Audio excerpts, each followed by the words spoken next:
सब सुन रहे छी वायरस केयर के शानदार प्रस्तुति।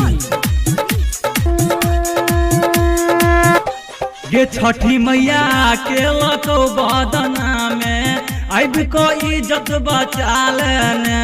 गे छठी मैया के लको बदना में आब को इज्जत बचा लेने।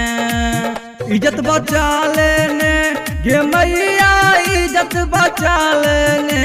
कि हम जे भेलियो पूरा बदना में कोनो उपाय लगा देने। गे छठी मैया के लको बदना में अभी को इज्जत बचा लेने।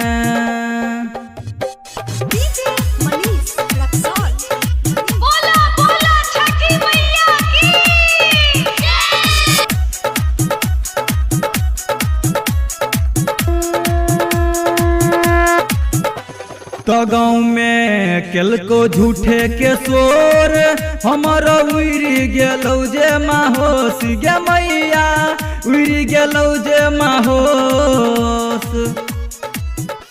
तो गाँव में केलको झूठे के शोर हमर उड़ी गेलौ जे माहोस। गे मैया उड़ी गेलौ जे माहोस।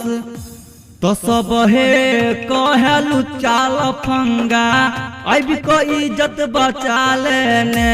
ये मैया के लको बदना में अब को इज्जत बचा लेने।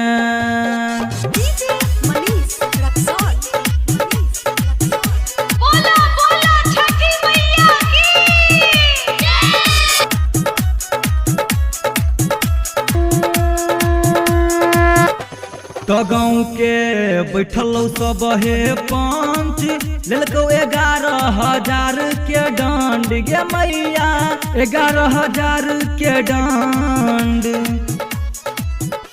तो गाँव के बैठल सब हे पंच लेलको 11,000 के दंड। गे मैया 11,000 के दंड। गायक अंकित भेलो ई भिखारी कोनो उपाय लगा देने। गे मैया के लको बदना में अब को इज्जत बचा ले।